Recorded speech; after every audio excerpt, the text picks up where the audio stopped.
Hey guys, it's B. Wiley. It is Ask B. Wiley Wednesday in full effect. So today, I was in a group. You know, they have a lot of Facebook groups going around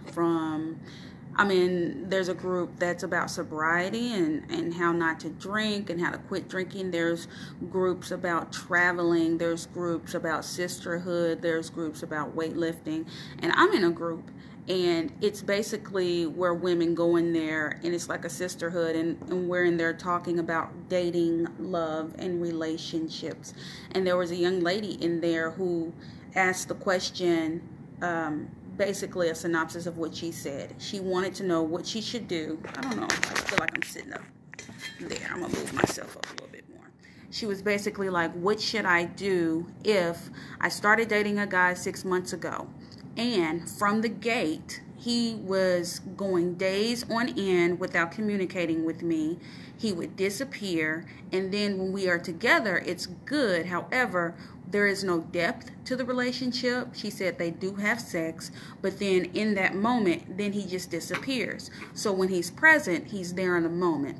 He doesn't really express his emotions with her, so he's not emotionally invested in her. However, during the 6-month period, they did, I guess, one time have a real in-depth conversation about life and goals and things of that nature, and she saw a different side to him. And so she's just like confused about why he is distant and not unresponsive when she's not around. However, when he wants to reach out to her and talk to her, he makes himself available. She said she's confused. She doesn't understand what to do, and she doesn't get why, after she blocked him, that he utilized his brother's social media to friend her so he could watch what she's doing. So she's confused in all kinds of ways. First of all, ladies, if you are in this situation, I've been in this situation before when a guy was not emotionally available, only wanted to talk to me when he wanted to talk to me, only about the stuff he wanted to talk to me about.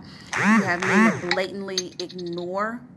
You have men that blatantly ignore you. You have men that do go missing for days on end. They ignore you. They disrespect you. They manipulate the situation. Name it. I've been through all that, and I've gotten through it because why, it was only a moment. But for this young lady, and if you're one of those young ladies, hey, I say how it starts off is how it shall be. So if this guy is coming in the gate, not being consistent, why are you expecting him to magically be consistent after you have sex with him? It makes no sense to me. And if somebody is being inconsistent and going for days on end without even saying anything like a hello, then why would you even give your body up to a dude like that? I mean, all he's doing is, a lot of men think, and it may work, a lot of men will use that tactic of ignoring and being a dick to a woman to try to manipulate her into getting her to do what he wants her to do. However, let me put this phone on do not disturb. I'm getting text messages. Hold on a second. I can't.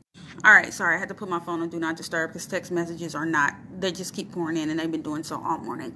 So anyway, like I was saying, if you're in a situation with someone and they're already starting it off as being disrespectful, unresponsive, they're not really engaging with you. When they are with you, they're just trying to get something from you and be self-serving. If you're dealing with a self-serving individual, there is nothing to question.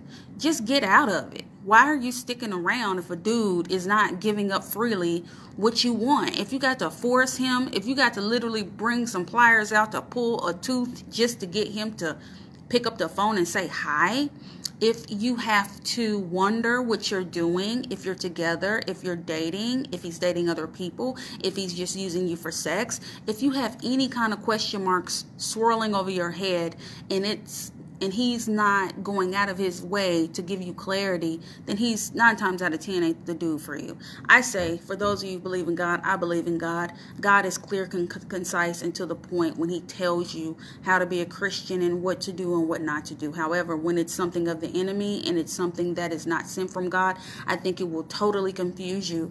And I think the enemy is the master of manipulation, and he will send people send people for you that will confuse the hell out of you just to keep you that much further from who you're supposed to be with. So if you're someone that's in one of these situations, I'm speaking from experiences. The last 2 guys that I was interested in were sent straight from hell. They were so manipulative and confusing, and it was just the situations were so bad and so mind-blowing and so I mean, I don't even have the words, because it was just so, when I think back on what I went through with both of those guys, it's just like, I don't have to go through this. You do not have to go through hell and high water just to get somebody to have a basic conversation with you every day. Sis, if you can't get the basics from this guy, like an everyday conversation or hanging out with them outside of Netflix and chilling, if you feel like he's just using you for your body and that's it, that is not a relationship. That's not even something you should desire.